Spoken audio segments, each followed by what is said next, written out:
नाज़रीन, खुदावंद यीशु मसीह नासी के नाम में आप सबको सलाम। मैं आपका खादिम, आपका host reverend doctor Robinson Askar ईमान का सफ़र प्रोग्राम लेके आज फिर आपके सामने हाज़िर हूँ। और नाज़रीन, मैं खुदावंद अपने खुदा का शुक्र अदा करता हूँ जो हमारी ज़िंदगी में बार बार हमें ये मौके अता कर देता है कि ज़िंदगी के सफ़र में और ईमान की इन राहों पर चलते हुए हम उस जगह तक पहुँचे जहाँ खुदावंद हमारा खुदा हमें देखना चाहता है। वो जगह जो उसने अपने बेटे यीशु मसीह के वसीला से हमारे लिए तैयार की, और यीशु मसीह की कामिल और काफ़ी कुर्बानी के वसीला से जो उसने सलीब पे दे दी, हमारे लिए वो रास्ता तैयार कर दिया गया जिस पे चलते हुए हम उस जगह तक पहुँचे जहाँ खुदावंद हमारा खुदा हमें देखना चाहता है। और यकीनन नाजरीन, आप सबके लिए, आप चाहे किसी भी रंग, नस्ल या मज़हब से हैं, वो जगह आप सबके लिए खुदावंद हमारे खुदा ने तैयार की है। फ़क्त हमें यीशु मसीह पे ईमान लाके और उसकी कामिल और काफ़ी कुर्बानी को जो उसने सलीब पे दी और उसकी मौत और कब्र पे फतह पा लेने को जब हम कबूल करके और अपने गुनाहों की माफ़ी मांग के और फिर उसके उन गुनाहों को ना करने का अहद करके कलाम के मुताबिक अपनी ज़िंदगी गुजारते हैं, तो फिर हम उस हमेशा की ज़िंदगी के हकदार ठहरा दिए जाते हैं जो हमारे लिए तैयार की गई है। और यीशु मसीह ने खुद फरमाया था कि मैं जाता हूँ और तुम्हारे लिए जगह तैयार करता हूँ ताकि जहाँ मैं हूँ वहाँ तुम भी हो। और यीशु मसीह ने वादा किया था कि मैं आऊँगा और फिर तुम्हें ले जाऊँगा। और यकीनन एक शख्स जो जिंदा है वो ही आ सकता है। और कलाम मुकद्दस में लिखा है कि वो आसमानों पर जिंदा उठा लिया गया। और फिर उन दो फरिश्तों ने, जब वो सब लोग जो देख रहे थे, उनसे कहा कि जिस तरह तुमने यीशु मसीह को तुम जाते हुए देखते हो, इसी तरह तुम उसे आते हुए भी देखोगे। और यकीनन यीशु मसीह ने खुद वादा किया था कि मैं आऊँगा ताकि तुम्हें अपने साथ ले जाऊँ। और आजकल जब हम बात कर रहे हैं कलाम मुकद्दस के उन हकीकतों की, वो सारी बातें जो खुदा ने इंसान के लिए 10 अहकाम के तौर पे लिख के दे दी, और आज जब हम उस पर बात करते हैं तो हम इस बात को भी ईमान के साथ कबूल करते हैं कि खुदा ही ने ये कलाम भी दिया और खुदा ही ने अपने कलमा यानी यीशु मसीह को इस दुनिया में भेजा। और कलाम मुकद्दस में यूना पहला बाब उसकी पहली आयत में लिखा है, और इब्तिदा में कलाम था और कलाम खुदा के साथ था और कलाम ही खुदा था। और लिखा है कि कलाम मुजस्सम हुआ और हमने उसका ऐसा जलाल देखा जैसे बाप के इकलौते का जलाल। और यकीनन जब हम बात करते हैं तो वो सारे कवानीन जो आजकल जिनकी हम बात कर रहे हैं, वो आज भी शरीयत के एक वो हिस्सा जो आज भी लागू है, हम उस पर बात करेंगे। और आज हम पिछले प्रोग्राम को जो हमने किया था और उस पर हमने 10 अहकाम के ताल्लुक से जो 7वीं जो हुक्म है उस पर बात किया था जना के ताल्लुक से। और आज हम जना और फिर चोरी, इन दोनों पे दोबारा बात करेंगे। जना पे दोबारा बात करेंगे क्योंकि ये बहुत बड़ा एक ऐसा हथियार है जो इब्लीस जिसमें हर शख्स को डाल के वो इस्तेमाल करता है ताकि वो हमेशा की ज़िंदगी से हमेशा की हलाकत में चला जाए। और हमें इसको समझना और जानना नहायत ज़रूरी है। और फिर हम आज पे एक हुक्म पे भी जो कमांडमेंट है उसमें भी हम बात करेंगे जो चोरी करना है। और ये चोरी क्या है, इसको कौन कौन सी चीज़ें चोरी के ज़िम्मे में आती हैं, हम इन सब से बात करेंगे। और मेरे साथ स्टूडियो में आज बात करने के लिए मौजूद हैं पास्टर अजमल गिल। पास्टर अजमल गिल नौजवान खुदा के खादम हैं, एक वसी तजर्बा रखते हैं कलाम मुकद्दस का। बिब्लिकल स्टडीज़ में मुझे भी बता रहे थे कि उन्होंने 2 डिग्रीज़ की हैं थियोलॉजी में। हम इनके लिए खुदा का शुक्र अदा करते हैं। और मैं जब भी नौजवानों को देखता हूँ खुदा उनकी खिदमत करते हुए, मेरा दिल खुशी से भर जाता है कि आने वाली नस्ल में से खुदा ऐसे लोगों को उठा रहा है जो उसके कलाम को लेके आगे जा सके। आइए हम वेलकम करते हैं pastor Ajmal, welcome to the show. आपने जैसे बताया था कि आप कैलवरी रिफॉर्म चर्च जो है नॉर्बरी में उसमें खिदमत करते हैं, तो आप अपने ताल्लुक से भी अगर मज़ीद बताना चाहें कुछ भी, और इसके साथ इब्तिदाइया दीजिएगा आज के इस प्रोग्राम के ताल्लुक से। जी, thank you so much pastor ji. मैं खुदावंद का शुक्र अदा करता हूँ कि खुदावंद मुझे अपने नाम के जलाल के लिए इस्तेमाल कर रहा है। जैसा कि आपने बता दिया कि मैं पास्टर इंचार्ज हूँ कैलवरी रिफॉर्म चर्च नॉर्बरी में, और खुदावंद का मैं शुक्र अदा करता हूँ कि हमारी कलीसिया जो है, हम हमेशा कहते हैं कि we are a biblical church, bible teaching church, क्योंकि चर्चेज जो है उनके अंदर कलाम की सही तालीम देना बहुत ही ज़रूरी है। तो दिस इज़ माय बैकग्राउंड। और आज के इस प्रोग्राम के हवाले से मैं खुदावंद का शुक्र अदा करता हूँ कि खुदावंद ने ये मौका फ़राहम किया और खुदावंद आपको इस्तेमाल कर रहे हैं इस प्रोग्राम के हवाले से, जो कि वर्ल्ड वाइड देखा जाता है। पूरी दुनिया में लोग इस कलाम को सुनते हैं, अपने सवालात उठाते हैं, भेजते हैं, उनके जवाबात उनको मिलते हैं। तो हम सारी चीज़ों के लिए खुदावंद का शुक्र अदा करते हैं। मैं खुदावंद का शुक्र करता हूँ और आपका भी शुक्रिया कि आज आपने मुझे मदऊ किया, मैं आपके दरमियान आ सकूँ और हम मिलकर खुदावंद के कलाम पर बात कर सकें। तो हम सारी चीज़ें अपने आप को, अपने सोचों को, अपने ख्यालात को खुदावंद के ताबे करते हैं और आज के प्रोग्राम की तरफ चलते हैं। तो जैसा कभी आपने बयान कर दिया कि 10 कमांडमेंट्स, 10 अहकाम जिनके ऊपर ये सीरीज़ शुरू की गई है, बात हो रही है। और लास्ट टाइम 7वें हुक्म पर, जो कि ज़िना ना करना, और उसके ऊपर काफ़ी डिटेल आपने पास्टर सुनील के साथ बात की। बड़ा ही ब्लेसेड प्रोग्राम था, मैंने भी वो सुना, मैंने भी बरकत पाई। तो आज फिर हम इसी को आगे बढ़ाएंगे और अगले जो हुक्म, जो कि चोरी ना करना है, उसके ऊपर भी चलेंगे। तो पेशतर इसके कि हम इस हुक्म की तरफ चलें, तो मैं थोड़ा सा इस बात का भी जिक्र करना चाहता हूँ। जैसा कि आज के दौर में हम देखते हैं कि लोग बहुत ज़्यादा मसरूफ़ हैं, लोगों के पास वक्त नहीं है। तो जो इवन क्रिश्चियन लोग हैं, जो मसीही लोग हैं, जो खुदा के यीशु मसीह के खून खरीदे लोग हैं, उनके पास भी इतना वक्त नहीं होता कि वो कुछ टाइम खुदावंद के साथ स्पेंड कर सकें, खुदावंद के कलाम को पढ़ सकें और दुआ में वक्त गुजार सकें। क्योंकि हर तरफ जो है ना वो इंस्टेंट चीज़ें अब हो चुकी हैं। दुआ के लिए भी अगर हमने दुआ करनी होती है तो क्विकली दुआ करते हैं, अपना मुद्दा जल्दी से खुदावंद को बयान किया और फिर उसके बाद हम चल पड़ते हैं। तो इसलिए कलाम का पढ़ना क्यों ज़रूरी है, थोड़ा सा मैं कलाम के हवाले से इसको थोड़ा सा एक्सप्लेन करना चाहता हूँ। मैं चंद आयात पढ़ूँगा बाइबल मुकद्दस में से, जो हमें बताती हैं कि कलाम पढ़ना किस कदर ज़रूरी है और क्यों ज़रूरी है, और खुदा के लोगों ने जब इसको पढ़ा तो उसका फ़ायदा उनको क्या हुआ। सबसे पहले जब हम देखते हैं यशवा की किताब और उसका पहला बाब और उसकी 8वीं आयत के अंदर लिखा है, शरीयत की ये किताब तेरे मुंह से ना हटे, बल्कि तुझे दिन और रात इसी का ध्यान हो, ताकि जो कुछ इसमें लिखा है उस सब पर तू एहतियात करके अमल कर सके, क्योंकि तब ही तुझे इकबालमंदी की राह नसीब होगी और तू खूब कामयाब होगा। ये एक बड़ा यूनिक ख़ास फार्मूला था जो खुदा ने अपने बंदे को दे दिया कि ये वो तरीका है जिसको तू इस्तेमाल करके, ये वो राह है जिस पर तू चल कर इकबालमंदी की राह हासिल कर सकता है। तो आज हमारे लिए भी यही पैगाम है कि अगर हम खुदावंद के साथ वक्त गुजारते हैं, उसके कलाम को पढ़ते हैं, उसके अंदर अपने लिए सीखने के लिए क्या असबाक मौजूद हैं उनको लेते हैं, तो खुदावंद हमें इकबालमंदी की राह अता करते हैं। आमीन आमीन। इसको हम और मज़ीद देखते हैं, आगे इसमें बात करते हैं। आप ख़ास तौर पे जब बात इसको कर रहे थे कि कितना तालीम ज़रूरी है और कितनी हमें कलाम की वाकफ़ियत जो है होना नहायत ज़रूरी, क्योंकि कलाम मुक़द्दस में लिखा है कि मेरे लोग अदम मार्फत से हलाक हुए। अदम मार्फत यानी कि उनको पता नहीं, गुमराह हैं लोग या उनको गुमराह कर दिया गया है। और एक शख्स है, एक ऐसी शख्सियत है, गालिबन मैं कहूँगा इब्लीस की, और फिर उसके साथ गिराए गए फरिश्ते जो इस काम पे मामूर हैं कि इंसान को जो है वो खुदा से दूर करे, क्योंकि वो ख़ुद तो उन्होंने हलाकत की राह इख्तियार कर चुके हैं और वो हलाकत में जा रहे हैं, लेकिन वो अपने साथ और दुनिया को भी खुदा से दूर करके उस हलाकत में लेके जाना चाहते हैं। तो आप जो बात कर रहे थे, इसको आप कैसे देखते हैं कि इसकी तालीम से क्या इंसान को फ़ायदा पहुंच सकता है? जो जी बिल्कुल, जैसा कभी एक यशवा के हवाले से मैंने बात की कि खुदावन ने उसको कहा कि अगर तू ऐसा करेगा तो तुझे इकबालमंदी की राह नसीब होगी। और अगर हम देखें यिर्मयाह नबी को, तो यिर्मयाह नबी इसको इस तरह से बयान करते हैं कि तेरा कलाम मिला और मैंने उसे नोश किया। नोश किया मतलब मैंने उसको खाया। तेरा कलाम मुझे मिला और मैंने उसको किसी खुराक की तरह खाया, और तेरी बातें मेरे दिल की खुशी और पुरमी थी, क्योंकि ऐ खुदावन रब्बुल अफ़वाज मैं तेरे नाम से कहलाता हूँ।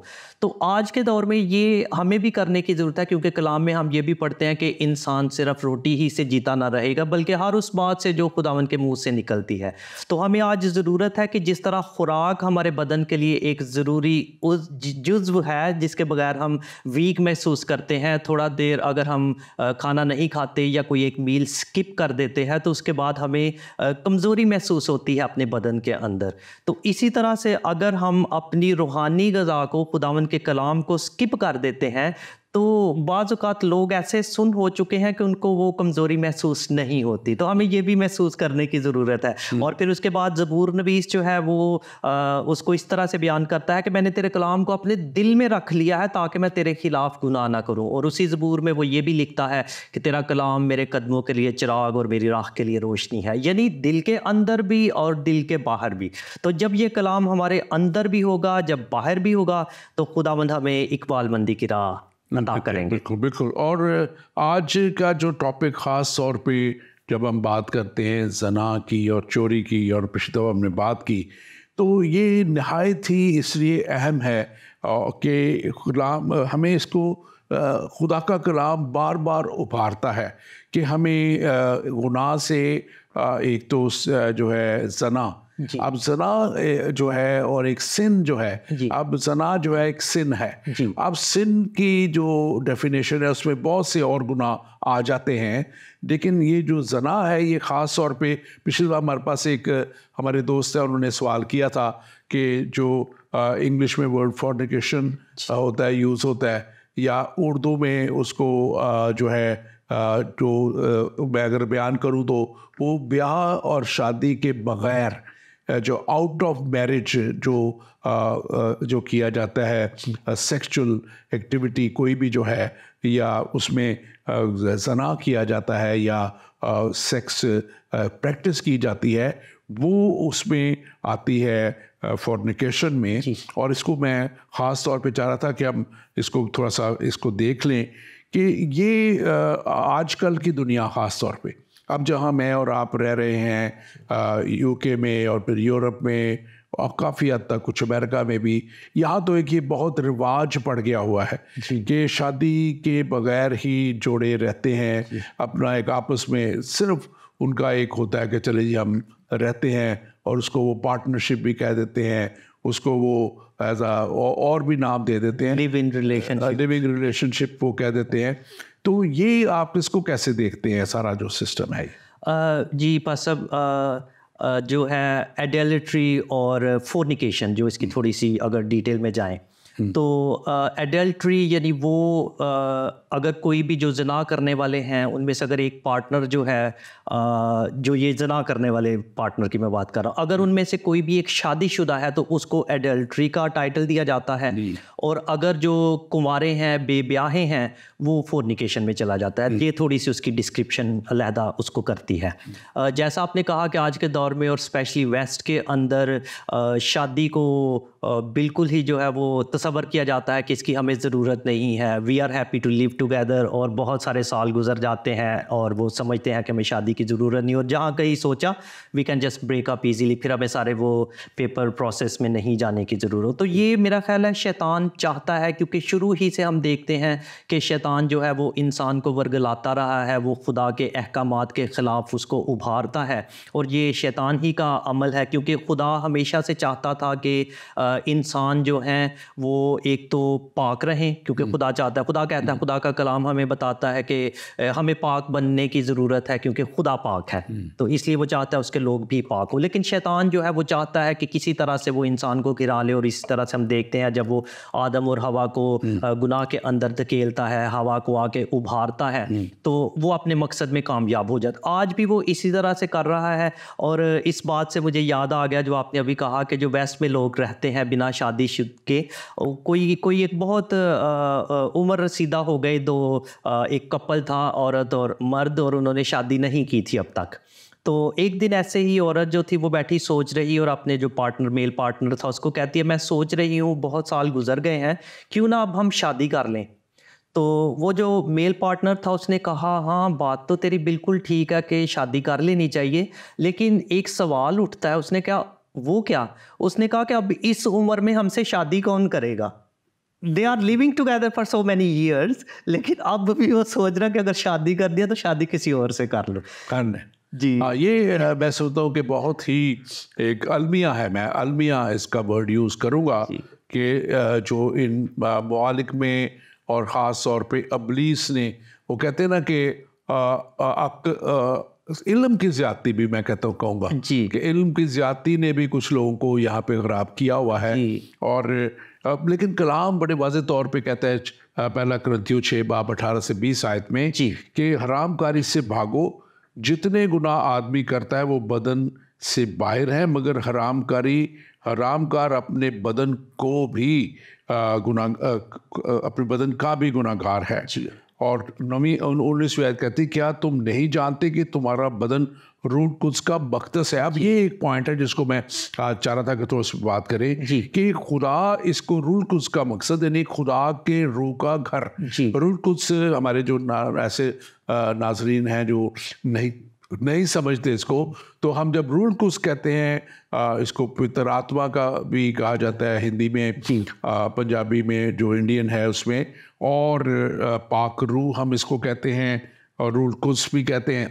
पाक रूह जब हम कहते हैं तो उसको हम खुदा का रूह, और यीशु मसीह का रूह जो है उसको हम पाक रूह कहते हैं। तो ये जो पाक रूह है, यहाँ पे लिखा है रूह कुद्स, क्या तुम नहीं जानते कि तुम्हारा बदन रूह कुद्स का मक़दस है। यानी कि दिस बॉडी, हमारी जो बॉडीज है, इसको टेम्पल ऑफ गॉड इंग्लिश में वर्ड यूज हुआ है, जो तुम में बसा हुआ है।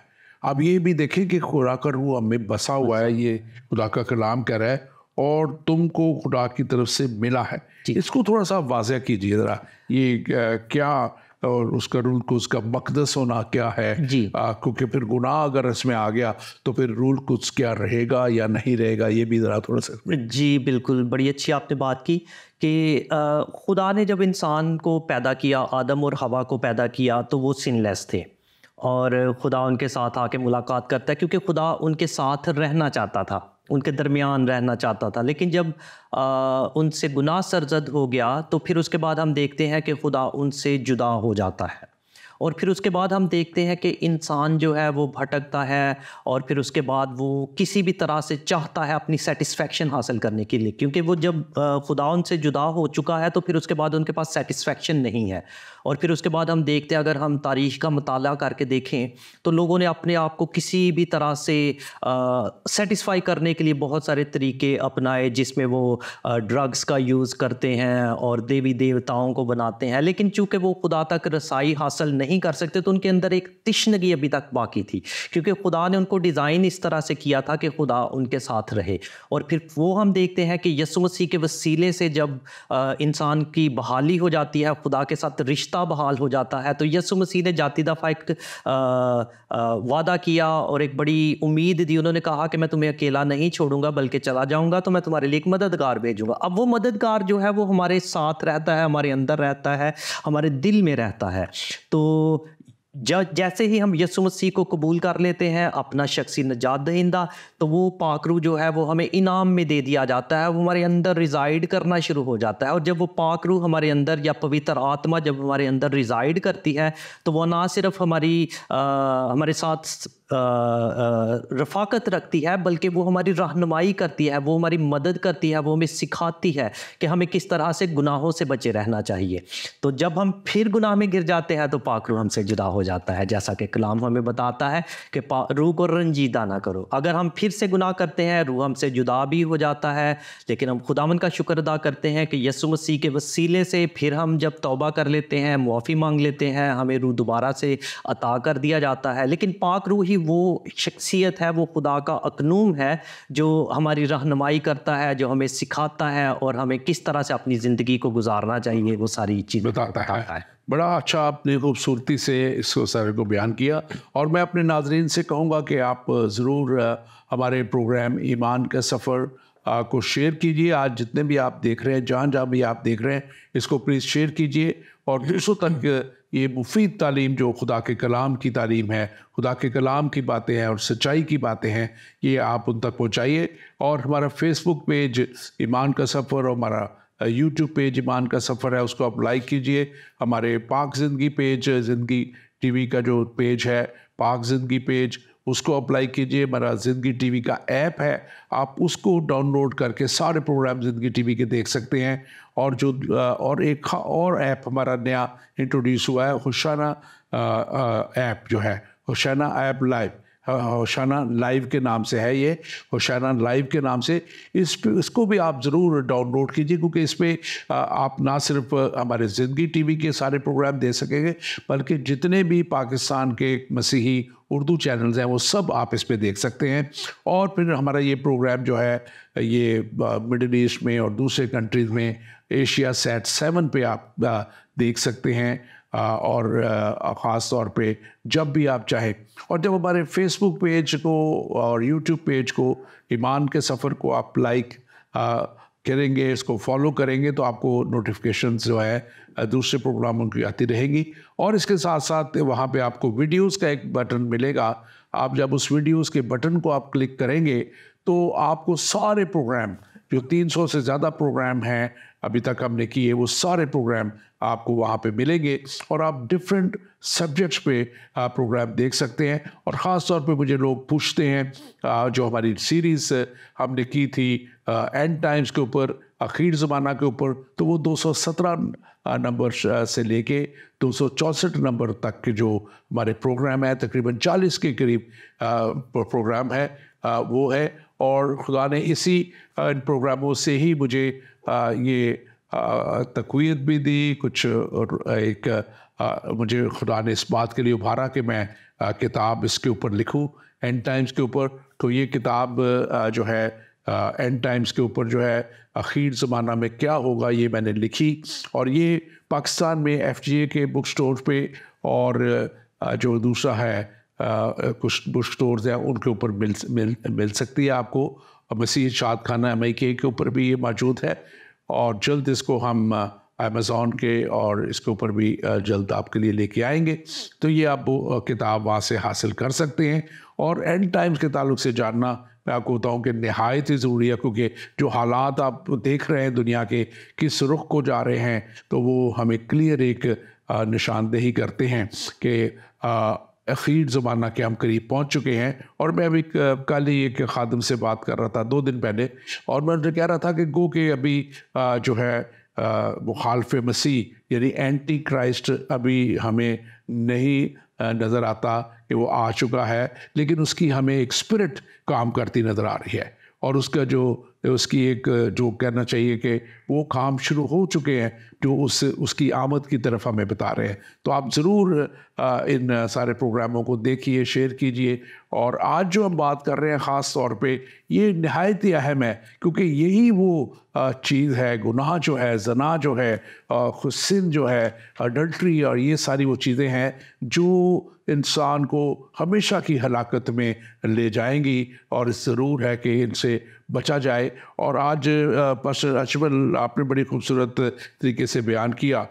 अब इसमें जो क्रिश्चियन टीचिंग है, अब क्रिश्चियन टीचिंग हमें बड़ी क्लियरली बताती है कि इसमें जो गुनाह है वो मतलब कि आपके जो हरकत से, आपकी सोच से, आपके अल्फाज से और आपके काम से, इन सब चीज़ों से जो है वी सिन अगेंस्ट गॉड।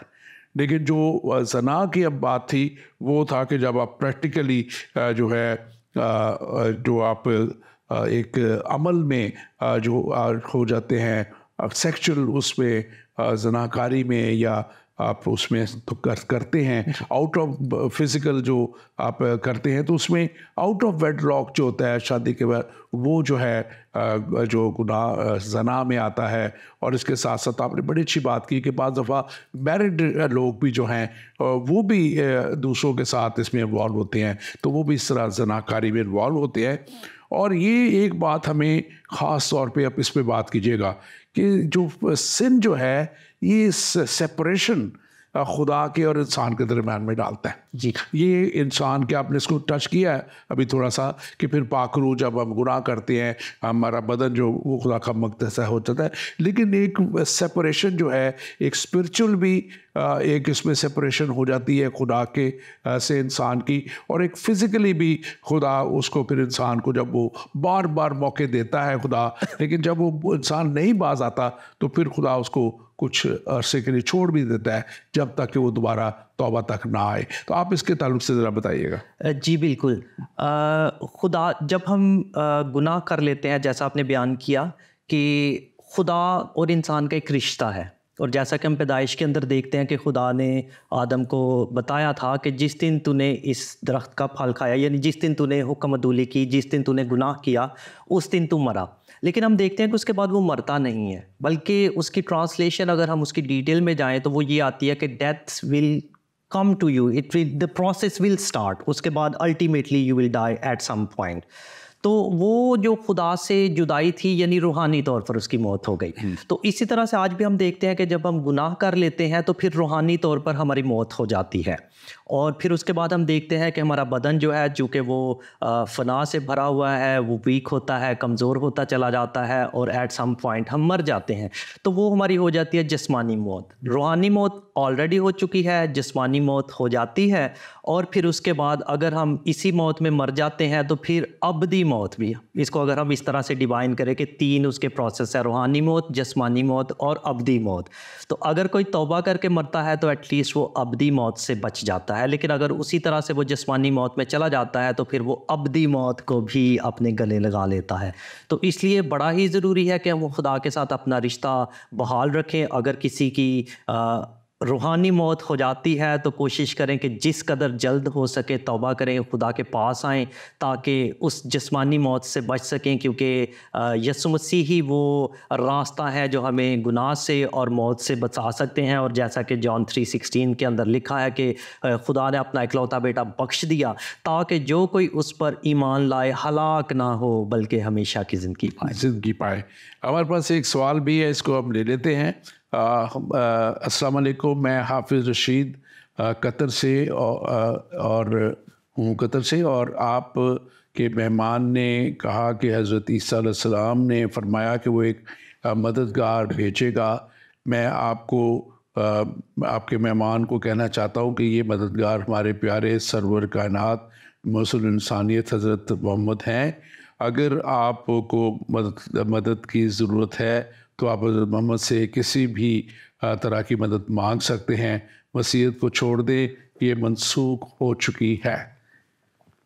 मेरे भाई हाफिज़ भी आपने लिखा हुआ है साथ, ये पता नहीं हाफिज़ आपका नाम है या आप वाकई हाफिज़ हैं, और अगर आप हाफिज़ हैं तो क्या आपने सिर्फ कुरान ही हिफ्ज़ किया है या आपने कोई दूसरी इल्हामी किताबें जो आपके लिए बहुत ही ज़रूरी हैं। आपके कलाम में लिखा कि जब तक आप उन पर ईमान नहीं लाते आप जो है आप सच्चे मुसलमान नहीं हैं। तो क्या आपने वो इल्हामी किताबें पढ़ी हैं, यानी कि जो तौरेत है, सहाफ़ अंबिया है, ज़बूर है, अनाजील है, ये आपके लिए पढ़ना नहायत ही ज़रूरी है और आप ज़रूर पढ़ें, क्योंकि ये आप ही का कुरान कहता है कि इसको पढ़ना बहुत ज़रूरी है। अब आपने जिस आयत को कोट किया है, पहले मैं जवाब देता हूँ, फिर मैं कहूँगा बादशाह अजमल से वो भी इस ख्याल से बयान करें। वहाँ पे अगर आप पढ़ेंगे ना तो उस आयत को देखिए, अगर मैं एक बात हमेशा कहता हूँ कि अगर कोई मुसलमान इस्लाम के ताल्लुक से बात हो तो मैं आपके कुरान से ही बात करूँगा, और लेकिन अगर मसीहत की कोई बात है तो फिर आप हमारे अंजील से बात करेंगे। तो हमें उस अंजील को, जो हमारी अंजील है, उसको मानना होगा और जिसको आप पे मानना फ़र्ज़ है। और उसमें लिखा हुआ है, यीशु मसीह ने क्या कहा था कि मैं जाता हूँ और तुम्हारे लिए दूसरा मददगार भेजता हूँ, यानी रूह हक। वहाँ पे लिखा हुआ है रूह, इंसान नहीं, रूह हक, जो हमेशा तुम्हारे साथ रहेगा। तो आप मुझे बताएं, हज़रत मोहम्मद आपके नबी तो चले गए, रहलत कर गए जिस दुनिया से, और वो तो अब दुनिया में है नहीं, तो वो कैसे मेरे मददगार हो सकते हैं जो खुद जो है ज़िंदा नहीं है। और दूसरी बात यह है कि वो क्या सदा तक है लोगों के साथ। वो तो अपनी मौत जो जैसे हर शख्स पे आती है उन पे भी आई, यीशु मसीह पे गुनाह के से आज़ाद करने के लिए वो एक कामिल और काफ़ी कुर्बानी दे के जब उन्होंने अपनी जान कुर्बान की, तो यीशु मसीह ने क्या कहा था? यीशु कहा था कि मुझे अपनी जान देने का भी इख्तियार है और मुझे अपनी जान लेने का भी इख्तियार है। और उन्होंने अपनी जान दी और उन्होंने खुद ये फरमाया था कि मैं तीसरे दिन जी उठूंगा। अपने शागिर्दों को बार बार उन्होंने तमसील में ये बातें की, खुल के भी बातें की, और वो तीसरे दिन मौत और कब्र पे फतह पाके वो जी उठे।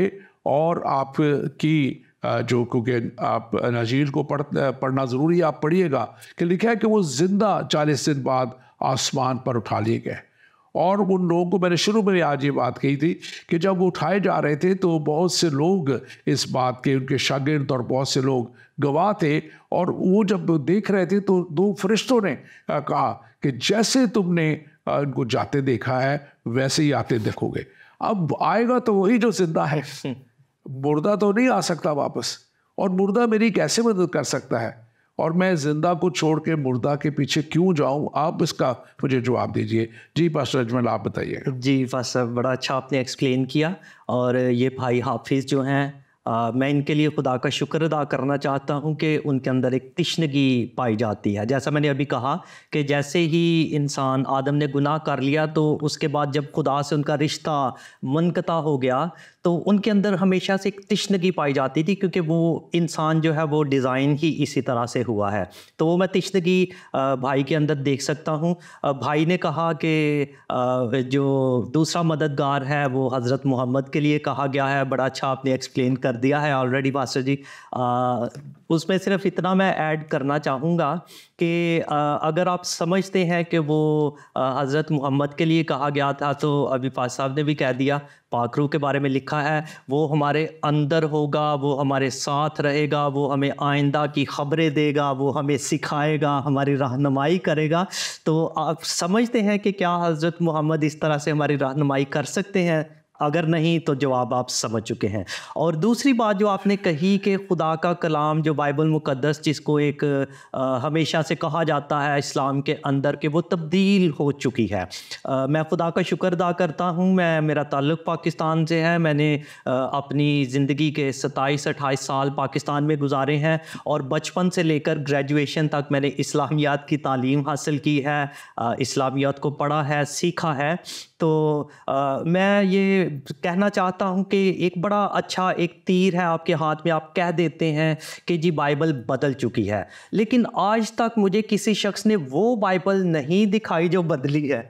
क्या आपने कभी देखी? क्या मेरे किसी मुसलमान भाई ने, हाफिज़ साहब मेरा आपसे भी सवाल है, आपने भी ये सुनी सुनाई बात जो है वो कोट कर दी यहाँ पे कि बाइबल तब्दील हो चुकी है? जो बाइबल तब्दील हुई थी क्या वो आपने कभी देखी, या क्या उसके अंदर तब्दीलियाँ आईं? क्या आपने कभी उनको फाइंड आउट करने की कोशिश की?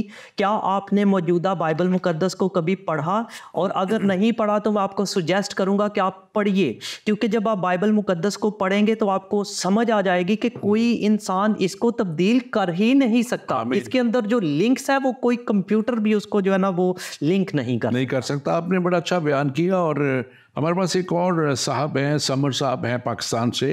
उनका सवाल है, एक उन्होंने इनफेक्ट सवाल नहीं है, उन्होंने अपनी एक सिचुएशन बयान की है। मुश्किल में है हमारे भाई, आपके लिए हम दुआ करेंगे, जैसे आपने कहा कि आपके लिए दुआ की जाए। समर भाई, आपके लिए हम दुआ करेंगे क्या। और आपने लिखा है कि आपकी वाइफ छोड़ के चली गई हैं, और क्या अब तलाक जो है हो सकता, तलाक भी हो गई है। तो आप क्रिश्चियनिटी के ताल्लुक से आप पूछ रहे हैं कि इसमें, तो देखें, एक तो ये है कि बाइबल के अगर हम शुरू से जाएं तो अडल्ट्री जो है, जो अभी हम जिसका जिक्र कर रहे हैं सना का, अगर ये प्रूफ होता हो तो फिर जो है तलाक होता है।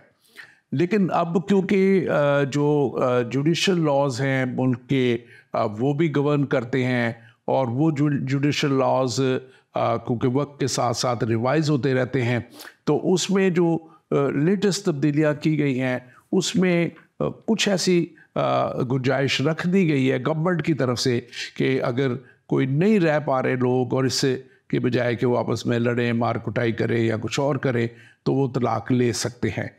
और इस सूरत में जो हमारे बाइबल के मुताबिक अगर आप दोनों एक किसी स्टेज पे ये महसूस करते हैं, आप खुदा के पास आते हैं, आप तौबा करते हैं या आपकी वाइफ तौबा करती है, अगर आप दोनों तौबा में हैं तो ये भी एक अच्छी बात है। अगर नहीं है तो आप दोनों को, मैं समझता हूँ कि तौबा करके खुदा के पास आने की ज़रूरत है। और अगर आप दोनों तौबा करके आ जाते हैं तो फिर कलाम में लिखा है कि आप दोबारा से मिलाप कर सकते हैं।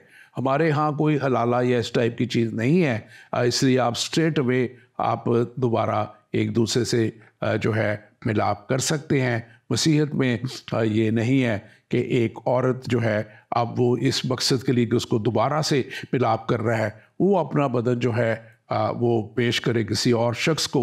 ये उस बदन की बेहुरमती है।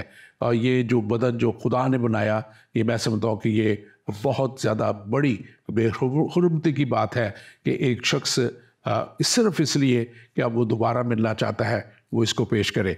आगे चलते हुए हम इससे अपने टॉपिक पे,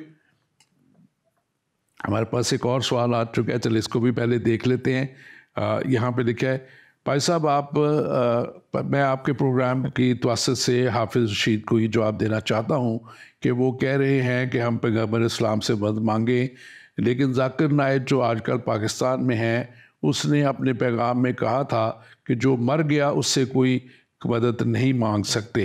वो ये कहते हैं कि पैगम्बर इस्लाम से भी मदद नहीं मांग सकते क्योंकि वो ज़िंदा हैं, इसलिए जो ज़िंदा है वो ही मदद करता है।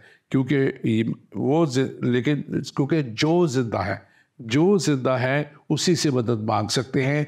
और फिर बात ज़िंदा होने के साथ साथ मैं ज़रूर कहूँगा थैंक यू वेरी मच, ये आपने जिन साहब ने भी ये भेजा है, थैंक यू वेरी मच।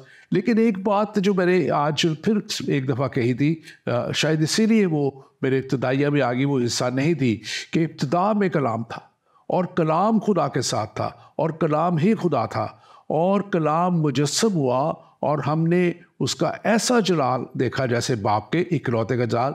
ये यूहन्ना के इंजील उसका पहला बाप है, उसकी शुरू की आयत है। और आगे लिखा हुआ है, और जितनों ने उसे कबूल किया उसने उन्हें खुदा के फर्जंद बनने का हक बख्शा। यानी कि वो बाख्तियार खुदा का कलमा यानी कि यीशु मसीह नासरी पैदा हुए। और जब वो पैदा हुए लिखा है कि और सब चीज़ें, दूसरी आयत में है कि और सब चीज़ें उसके वसीला से पैदा हुई। यानी कि जो कुछ दुनिया में पैदा हुआ वो यीशु मसीह के वसीला से, बिकॉज जब ये पैदा हुआ तो गॉड हेड में वो मौजूद थे इन सब चीज़ों को पैदा करने के लिए और सब चीज़ों के जो मौजूद बनने के लिए वो मौजूद थे। और इसके साथ साथ मैं ये भी कहूँगा कि उनको तो इतना बड़ा इख्तियार है कि जितनों ने उसे कबूल किया उन्होंने उन्हें खुदा के फर्जंद बनने का हक बख्श दिया।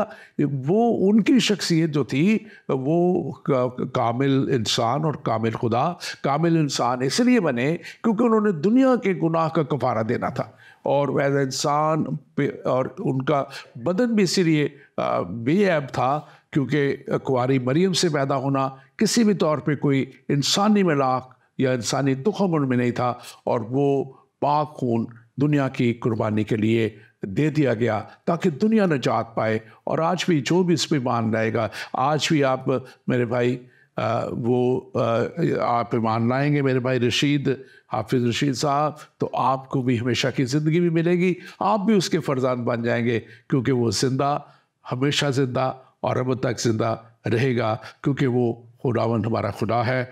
और हमारे पास एक और सवाल है, फिर मैं आपको ये देता हूँ। भाई साहब सलाम, आपको प्रोग्राम इस वक्त हॉलैंड से देख रहा हूँ और आप जानते हैं कि मगरिब हो या मशरिक ज़नाकारी हर जगह पाई जाती है, लेकिन जैसे कि यीशु मसीह ने फरमाया जो कोई अपनी बीवी को हरामकारी के सिवा किसी और सबब से छोड़ दे वो दूसरी ब्याह करे वो ज़ना करता है, और जो कोई छोड़ी उसे ब्याह करे वो भी ज़ना करता है। तो मेरा सवाल ये है कि लोग बग़ैर ज़ना किए बीवी को तलाक देते हैं, क्या वो ज़ना की हालत में नहीं रह रहे? आपने जो कलाम की बात की है बिल्कुल दुरुस्त की है, लेकिन मैंने कहा था कि मैं पास साहब से कहूँगा, आप इसका जवाब दीजिएगा। जी, तो उनके सवाल के अंदर जवाब भी है उनका कि अगर कोई असल में कलाम को अगर हम पढ़ के देखें तो शुरू ही से खुदा ने मर्द और औरत, एक मर्द एक औरत, जो कि आजकल वेस्ट का बड़ा प्रॉब्लम है, भाई हॉलैंड में रहते हैं, तो always remember God created Adam and ewe, he did not create Adam and Steve. एक तो ये बात है हमारे टॉपिक के हवाले से। सवाल किया गया यीशु से कि मूसा ने तो हमें तालीम दी थी कि अगर कोई अपनी बीवी से नाराज़ है या वो उसको छोड़ना चाहता है तो तलाकनामा लिख के दे दे। तो यीशु मसीह ने कहा कि मैं तुम्हें कहता हूँ कि सिवाय हरामकारी के कोई और रीज़न नहीं है कि तुम उसको तलाक दो। जैसे अभी एक भाई ने पहले सवाल भी किया था, उनकी तलाक हो चुकी है। भाई मैं आपको बताना चाहता हूँ कि खुदा, हमारा खुदा जो है वो मुआफ़ करने वाला खुदा है, क्योंकि कलाम के अंदर लिखा है कि सब ने गुनाह किया और खुदा के जलाल से महरूम हो गए। नो वन इज़ सिनलेस, हम में से हर कोई गुनहगार है। कोई चोरी करता है, कोई ज़िना करता है, कोई कत्ल करता है, कोई झूठ बोलता है, और जैसा कि कहा जाता है कि जी ये गुनाह कबीरा है और ये गुनाह सगीरा है, ऐसा कोई नहीं। गुनाह गुनाह होता है और गुनाह की मजदूरी मौत है। तो गुनाह जिससे भी सरजद हो जाए उसको तौबा करने की, मुआफ़ी मांगने की ज़रूरत है। और हम खुदा का शुक्र अदा करते हैं कि यीशु मसीह के वसीले से हमें मुआफ़ी मिल जाती है। बल्कि कलाम हमें बताता है कि तुम्हारे किरमजी गुनाह, अब किरमजी गुनाह में कौन सा गुनाह होगा? कोई भी संगीन गुनाह जो है, यीशु मसीह का खून हमें उससे रहाई और नजात देने पर कादिर है। बात हम कर रहे हैं मुआफ़ी की। खुदा शुरू ही से मुआफ़ करता आया है और वो चाहता है कि हमें मुआफ़ करे। अगर हम स्टोरी पढ़ते हैं होसिया की, अगर आप मुताला करें होसिया की किताब, तो वहाँ पर आप देखते हैं कि वो जुमर और होसिया से बात शुरू होती है। और जुमर जो है होसिया की बीवी है, वो ना सिर्फ एडल्ट्री का शिकार हो चुकी है, वो जिनाकारी में है, वो उसको छोड़ के चली जाती है, बल्कि अगर हम उसका मुताला करके देखें तो वो प्रोस्टिट्यूशन में चली जाती है और फिर उसके बाद वो नीलामी में चली जाती है। क्योंकि खुदा का कलाम जब होसिया को आता है तो वो कहता है जा अपने लिए जाके बेवफा बीवी को वापस लेके आ। अपनी ही वो बीवी को फिर से खरीद के, एक मंडी से खरीद के वापस लाता है, और ना सिर्फ खरीद के ला बल्कि खुदा का कलाम उसको कहता है उससे पहले जैसी मोहब्बत रख। अब उसको मुआफ़ भी कर और उससे पहले जैसी। ये हमारे खुदा का तरीक़ाकार है। वो ना सिर्फ हमें मुआफ़ करता है बल्कि हमसे पहली जैसी मोहब्बत भी रखता है। तो खुदा मुआफ़ करने वाला खुदा है, वो मुआफ़ करता है। गुनाह हो जाता है, सरजद हो जाती हैं गलतियाँ, लेकिन अगर हम मुआफ़ कर देते हैं तो फिर हम खुदा की मर्ज़ी को पूरा करते हैं। बिल्कुल, और ये मुआफ़ी ही सबसे बड़ा क्रिश्चियनिटी का पैगाम है। यीशु मसीह ने तो खुद सलीब पे, जिन्होंने सलीब दी थी, उनको कहा था, उनके लिए कहा था आप इन्हें माफ़ कर, क्योंकि ये नहीं जानते कि क्या करते हैं। तो इंसान गलती करता है। हमारे पास एक और सवाल है, इसके बाद हम स्ट्रेट अवे 8वें हुक्म पे जाएंगे, क्योंकि वो अभी और भी कुछ बातें मेरे पास थी इसी टॉपिक पे करने की, लेकिन आज नहीं करते, क्योंकि मैं चाह रहा था कि हम थोड़ी सी बात करें कि कौन कौन सी जो है गुनाह क्या करता है, इसमें थोड़ी सी बातें हैं, चले उसको। लेकिन एक और सवाल है, great blessing, I am Waqar Masih from Pakistan, और जनाब आपका प्रोग्राम बहुत बाबरकत है और मैं इसमें से बहुत बरकत पाता हूँ। सवाल ये है कि वो लोग जो मसीही हैं, मसीही ख़ानदान में शादी करते हैं और फिर वो कुछ लोग इस शादी को ख़त्म करते हैं और गैर कौम से शादी करते हैं, इन लोगों के लिए कलाम मुक़द्दस में क्या तालीम है? क्या ये ज़ना में शामिल है? तो मेरे भाई वकार, आपने बिल्कुल दुरुस्त फरमाया कि एक तो पहली बात है कि वो मसीहत को छोड़ के, ज़िंदा खुदा को छोड़ के जब जाते हैं तो ये एक खुद गुनाह है। और गैर कौम में जाना यानी कि गैर कौम की तालीम ही, क्योंकि यीशु मसीह जब आ गए और यीशु मसीह के बाद कोई भी, उन्होंने कहा था कि जब सलीब पे उन्होंने कहा तमाम हुआ, तो उन्होंने तमाम कर दिया था, तमाम चीज़ों को, हर चीज़ को पूरा कर दिया था, और उसके बाद अब किसी भी और मज़हब या फ़िरके की कोई ज़रूरत नहीं। अब ये लोग जब बाहर चले जाते हैं और यकीनन जब दूसरी शादी करते हैं तो ये यकीनन ये गुनाह करते हैं, ज़ना करते हैं, और ये उनका जो है इसकी तालीम ज़ाहिर है यही है कि वो खुदा से दूर हैं, वो खुदा से दूरी में है। बस अब आगे चलते हैं क्योंकि टाइम हमारे पास बहुत थोड़ा रह गया। अब ये 8वां हुक्म है तो चोरी ना करना जी। अब इसके ताल्लुक से ज़रा आप थोड़ा सा बयान कीजिए कि ये हमारे खरूज की इस किताब में ये 8वां हुक्म है, द 8th कमांडमेंट है, इसके ताल्लुक से आप क्या कहना चाहेंगे? जी, जब हम अहकामात की बात कर रहे हैं तो ये वाला हुक्म जो है, तू चोरी ना करना, इसको थोड़ा सा अगर देखें तो कदरे आसान है इसको समझना और इसके ऊपर बात करना दूसरे अहकामात की निस्बत। तो ये थोड़ा सा मैं साथ बताता चलो वेरी ब्रीफली।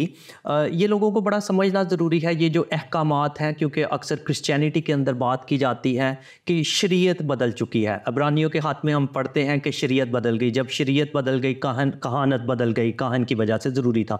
तो वो शरीयत कौन सी थी जो बदली है? आपने लास्ट टाइम बड़ा अच्छा इसको एक्सप्लेन किया था कि जो लॉ है, जो शरीयत है, उसके अंदर उसकी डिटेल्स हैं। एक मॉरल लॉ है और सेरेमोनियल लॉ है, जुडिशल लॉज हैं। वो जो शरीयत तब्दील हुई वो सेरेमोनियल लॉ थे, वो जो सिस्टम था वो तब्दील हुआ था कुर्बानियों का। लेकिन ये जो मॉरल लॉ हैं कि तू खून ना करना, बल्कि यसु मसीह की जब हम बात करते हैं तो उन सारे गुनाह, सारे जो अहकामात थे उनको रिवाइज किया, बल्कि उनको जो है ट्रांसफॉर्म कर दिया, जैसा कि बल्कि थोड़ा सा सख्त भी बना दिया। इससे पेशतर हम बात कर रहे थे ज़िना की, तो ज़िना पहले लिखा था कि जो खुदावंद कहते हैं, यीशु मसीह कहते हैं, तुम सुख चुके हो, कहा गया था कि जिना ना करना, लेकिन मैं तुमसे कहता हूँ जिस किसी ने बुरी हाय से किसी औरत पर निगाह की वो जिना कर चुका। तो मतलब उन्होंने उसको थोड़ा टफ कर दिया। बात हम कर रहे हैं चोरी की।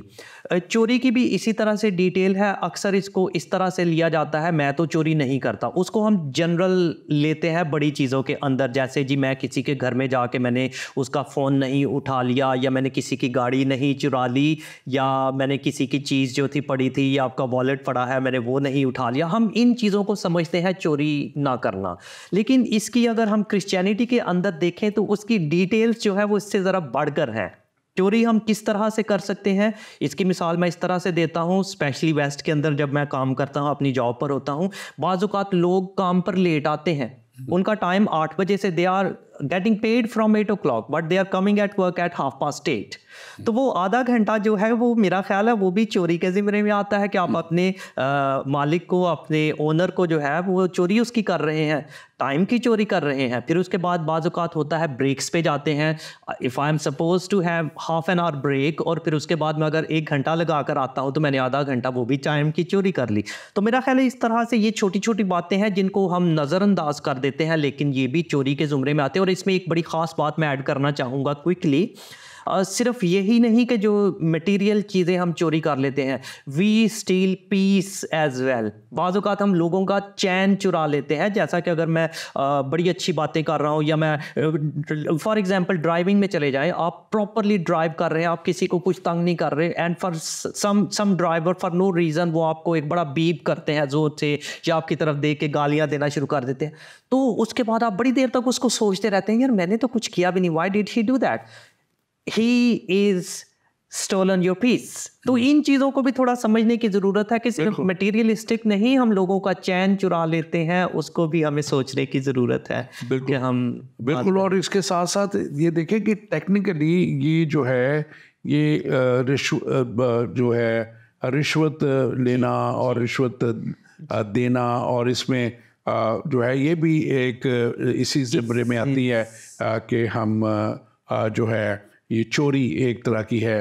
और दूसरी बात ये है कि ये ख़ास तौर पे ये जो 8वां हुक्म है, ये एक तहफ़्फ़ुज़, दौलत और इंसान की दौलत और उसकी जायदाद को जो है तहफ़्फ़ुज़ देने के लिए ये बहुत ही ज़रूरी है। और इसमें आपने बिल्कुल कहा, इवन गैम्बलिंग जो है, ये जुआ और ये सारी चीज़ें जो हैं ये इसी ज़िम्मे में आती हैं, और खुदा का कलाम इनके ख़िलाफ़ बात करता है। अब एक चीज़ और है, और इसमें नीति चुराने की बात अब कहाँ तक दुरुस्त है इसको भी हम देख लेते हैं। लेकिन बात ये है कि असल में एक चीज़ को और है जी, और वो ये है कि बाज़ दफ़ा अब हम इसको जब देखते हैं कि इसके दो पहलू मुझे नजर आते हैं। एक तो इंसान के ताल्लुक से है, जी। एक खुदा के ताल्लुक से भी है जी। कि आप खुदा का हिस्सा जब खुदा ने ठहराया जी, बिल्कुल। कि भी उसके लिए 10वां हिस्सा खुदा के घर में लाया जाए, खुदा के कलाम के लिए दिया जाए, जी। तो ये भी अगर जो नहीं देते ये चुराते हैं। क्योंकि मलाकी नबी भी देखे खुदा की तरफ से उसको जो कलाम मिला उसने दिया, जी। और मलाकी नबी कहते हैं कि क्या कोई आदमी खुदा को ठगेगा। मलाकी की किताब उसका, जी। नबी की किताब उसका 3 बाब 8वीं आयत, जी। पर तुम मुझे ठगते हो और कहते हो कि हमने किस बात में ठगा, दे यकी और हदिये। अब जो हदिये लाने हैं खुदा के ज़ूर में, ये कलाम के मुताबिक दिया गया कि हमें हदिये लाने हैं, हमें शुक्रगुजारियाँ लानी हैं जब हम हमारे लिए खुदा बड़े काम करता है, बड़ी मोशात हमारी ज़िंदगी में होते हैं। और इसके साथ साथ जब खुदा एक हमें अच्छे वसाइल देता है तो ये बिब्लिकली दिया गया कि अपने सब फलों की पैदावार को 10वां हिस्सा लाओ, खुदा के ज़रूर में लाओ। और जो नहीं करते तो फिर ये जो है मैं समझता हूँ कि वो ये खुदा के कलाम के ख़िलाफ़ बात करते हैं। और इसीलिए बनी इसराइल जब ये नहीं करते थे और ऐसा नहीं करते थे तो फिर वो असीरी में भी चले गए। लिखा है कि उन्होंने जब खुदा के हुक्मों को नहीं माना, तो ये लंबी बात मैं नहीं करना चाह रहा इस वक्त क्योंकि वक्त बहुत थोड़ा है, तो ये असीरी में भी इसीलिए चले गए थे ताकि वो जो है खुदा के जब अहकाम को नहीं माना उन्होंने तो वो असीरी में चले गए। और आज मैं ये बात ख़ास तौर पे कहना चाहता हूँ अपने नाज़रीन को भी ख़ास तौर पे कि देखें ये अहकाम जो खुदा ने दिए, फिर से मैं रिपीट करना चाहता हूँ कि ये मॉरल लॉज के ज़िम्मे में आते हैं। और मॉरल लॉज जो है वो खुदा ने किसी तरह भी तब्दील नहीं किए हैं। खुदा ने ज़रूर सेरेमोनियल लॉज, सेरेमनीज़ के ताल्लुक से, जो ईदें थी उनके ताल्लुक से, या जो रसूमात थी उनके ताल्लुक से वो चेंज हुए। जो जुडिशल लॉ थे वो उस वक्त की लिए थे क्योंकि वो उस खित्ते के लिए, उन लोगों के लिए जो यहूदी लोग थे उनको दिए गए।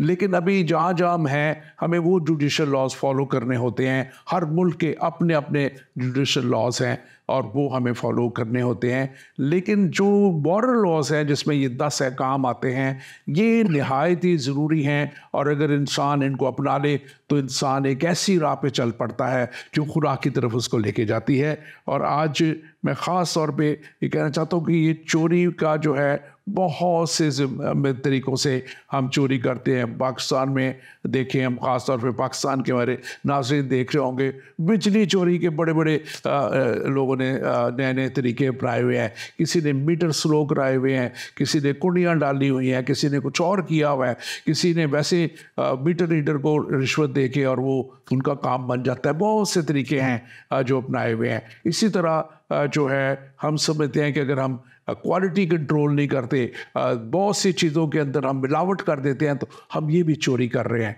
हम इंसान के जो उसकी हिस्सा असल उसको मिलना चाहिए वो चोरी कर रहे हैं। अगर उसमें मिलावट करके हम आधा किलो दूध में आधा किलो पानी डाल देते हैं तो हमने आधा किलो उसका दूध चोरी किया है। बहुत सी चीज़ें हैं हमारे माशरे की बुराइयां जो हैं वो आज अगर हम इस चोरी को कंट्रोल कर लें, अपने ज़हनों को, सोचों को, तो हम ज़रूर इसके ऊपर बहुत बड़ा काबू पाके एक अच्छी अपना माशरे की तश्कील दे सकते हैं। और अच्छे माशरे के लिए ये चोरी और इस तरह की चीज़ें जो हैं वो नहायत ही जो हैं ज़रूरी है कि इसके ऊपर अमल किया जाए, इंसान अमल करे। मुझे याद है कि बहुत साल पहले 2000 में मैं फ़िनलैंड गया हुआ था और वहाँ पे हमें बताया गया कि हर एक शख्स के को बड़ा खुशहाल मुल्क है, तो उन्होंने समर हाउसेस बनाए हुए हैं। तो वो दूर समर के जो एरिया हैं ख़ास तौर पे दूर दराज, तो वहाँ पे बताते थे कि यहाँ कोई लॉक नहीं करता, अंदर सारा सामान पड़ा होता है, टेलीविज़न भी है, सब कुछ है, बर्तन भी है। वो एक दूसरे को बता देते हैं कि हमारा ये जगह आप चले जाए। कभी वो एक दूसरे का एक्सचेंज करते हैं जगह, तो वहाँ पे वो कहते। और मैं बता रहा हूँ, बात ये देख के मैं सुन के बहुत ही मैं सोच रहा था कि हम किस माशरे से आते हैं। हमारे पास वक्त थोड़ा है, आखिरी आप सम अप क्या करना चाहेंगे आज के इस दोनों काम को भी या जनरल टॉक को आप जरा सम अप कीजिए। जी पास्टर जी, चोरी के हवाले से आपने बड़ा अच्छा एक्सप्लेन उसको किया कि हम दूध में पानी मिला देते हैं, बिजली चोरी कर लेते हैं। तो होता क्या है जब हम इन इस तरह से चोरियां कर रहे होते हैं तो एक तो हम किसी को नुकसान पहुंचा रहे होते हैं, और फिर जैसे आपने कहा कि ये सारी चीज़ें मॉरल लॉ के ज़िम्मे में आती हैं। अब होता क्या है, बाज़ औक़ात हम किसी को फ्रस्ट्रेशन का शिकार बना देते हैं, और बाज़ औक़ात जैसे अगर किसी शख्स की कोई चीज़ चोरी हो गई है तो शायद उसके दिल में आएगा, यार मैंने तो ये बड़ी मेहनत करके ली थी, मेरी चोरी हो गई है, तो आप उसके अंदर ये क्रिएट कर रहे हैं कि वो किसी भी तरह से उसको हासिल करे वापस। तो ये जो फ्रस्ट्रेशन है वो भी हम क्रिएट कर सकते हैं चोरी की वजह से। और जैसा कि अहकामात की बात है, ना सिर्फ चोरी की बल्कि ज़िना की भी हमने बात की, और जब हम इसको समराइज़ कर रहे हैं, ख़त्म कर रहे हैं, तो मैं इसको इस तरह से कहूँगा कि पौलुस रसूल कहते हैं कि ज़रूर है कि मसीह के तख्ते अदालत के सामने जाकर हम सबका हाल ज़ाहिर किया जाए, ताकि हर शख्स अपने उन कामों का बदला पाए जो उसने बदन के वसीले से किए हों, ख़्वाह भले ख़्वाह बुरे। तो अब इसमें सिर्फ यही नहीं कि हमारे बुरे काम अगर अच्छे काम किए हैं तो उनका भी खुलासा किया जाएगा, उनका रिवॉर्ड दिया जाएगा, और अगर गलत काम किए हैं, बुरे काम किए हैं, तो उनका हिसाब भी देना पड़ेगा, क्योंकि रोमियो के हाथ में वो लिखते हैं, बस हम में से हर एक खुदा को अपना हिसाब देगा। तो इसलिए हमें अपनी ज़िंदगी इस तरह से गुजारने की ज़रूरत है कि खुदा की मर्ज़ी को अपनी ज़िंदगी से पूरा करें, और ये हमेशा याद रखें कि कोई भी काम जो हम कर रहे हैं शायद दूसरे को पता नहीं चलता। जैसे अगर मैं ज़िना करता हूँ या मैं कुछ ऐसा काम करता हूँ जिसका आपको या किसी दूसरे शख्स को पता नहीं चलेगा, लेकिन खुदा हर एक चीज़ को देख रहा है, वो आलम कुल है, उसके सामने हर एक के दिल का हाल खुला हुआ है, और अगर मैं अपने दिल के अंदर बुरे ख्यालात भी ला रहा हूँ तो वो उनको भी जानता है। तो मुझे हमेशा याद रखने की ज़रूरत है कि मुझे इन सारे कामों का, इन सारी चीज़ों का, अगर तो मैं फ़िज़िकली चोरी कर रहा हूँ या बुरे काम कर रहा हूँ उनका भी, और जो मैं अंदर अपने दिल में बुरी ख्वाहिशात करके कर रहा हूँ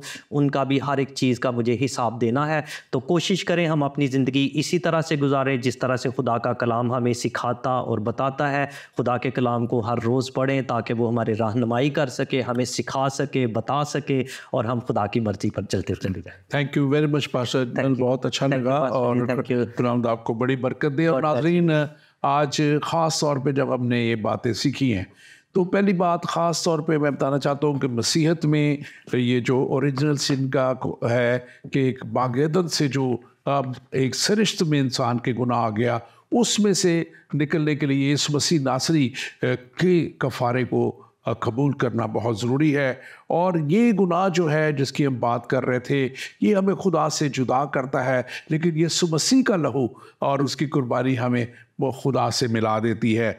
और फिर हमें मिलने के लिए ज़रूर है कि हम तौबा करें, और तौबा करने के साथ साथ हमें ज़रूर है कि हम फिर से वो गुनाह ना करने की जो है खुदा के साथ अहद करके चलें। तो ये वो काम है जो खुदा चाहता है, और इसीलिए यीशु मसीह ने सबसे पहले अल्फाज जो अपनी मुनादी के गए थे, बस तौबा करो। और रिपेंटेंस नहायत ही ज़रूरी अमल है। जो भी शख्स किसी भी तरह गुनाह में है, ज़ना में है, चोरी में है, तो एक ही रास्ता है, और वो रास्ता यीशु मसीह के पास आ जाने का है, और यीशु मसीह से माफ़ी मांग के। कलाम मुक़द्दस कहता है कि तुम्हारे गुनाह चाहे कितने भी क्रमज़ी क्यों ना हो, वो बर्फ़ की मानद उन्हें धो के साफ़ कर देता है, पाक कर देता है। यीशु मसीह के हुज़ूर में आके माफ़ी मांग के, और यकीन इस बात को कर लेना है कि फिर से हमने ये गुनाह नहीं करना। अगर तौबा है तो तौबा का मतलब यह है कि आइंदा ये गुनाह नहीं करना। अगर निजात हासिल है करनी है तो फिर निजात इन सब कामों से हासिल करनी है जिन्हें हमें गुनाह के ज़िम्मे में आती है, खुदा से दूरी में हमें ले जाती हैं। और फिर ये जो यीशु मसीह का हमें गुनाह से निजात देने का जो ख़ास तौर पे आना था, वो इसीलिए था। और जो हम मसीहत में ग्रेस कहते हैं, खुदा का फ़ज़ल कहते हैं, कि खुदा का फ़ज़ल हम पे हो गया, कि जो चीज़ हम नहीं डिज़र्व करते, जो चीज़ शायद हमारे हिस्सा नहीं है क्योंकि हम गुनाहगार हैं, वो खुदा हमें दे देता है यीशु मसीह पर ईमान लाके, और आइंदा हमेशा की हलाकत से बच के उसके साथ चलने का। और इसमें ख़ास तौर पे एक बात जो मसीहत में है, सेंटिफिकेशन का अमल है। सेंटिफाई करना यानी अपने आप को पाक करते जाना, पाक करते जाना, गुनाहों से दूर होते जाना। और ये वो सेंटिफिकेशन का अमल है जिसमें खुदा चाहता है कि इंसान उस तौर पे चले, और जब उस तौर पे चलता है तो फिर वो वादा पूरा होता है कि मैं इसलिए जाता हूँ, यीशु ने कहा कि ताकि वाली जगह तैयार करूँ, ताकि जहाँ मैं हूँ वहाँ तुम भी हो। तो फिर हम उस जगह पे पहुँच जाते हैं जहाँ पे हमारे मसीहा ने हमारे लिए जगह तैयार की है। और यकीनन ये कवानीन, ये हुक्म हमें उन्हीं जगह तक पहुंचाने के लिए थे, और यीशु मसीह का कफ़ारा इंश्योर कर देता है, उसकी सलीब हमें उस जगह तक ले जाने में हमारी मददगार साबित होती है। खुदावंद आपके साथ हो, खुदावंद आपको बड़ी बरकत दे, और खुदावंद आपकी इस सारे वक्त में रहनुमाई करे ताकि आप कलाम को फॉलो कर सके। आमीन।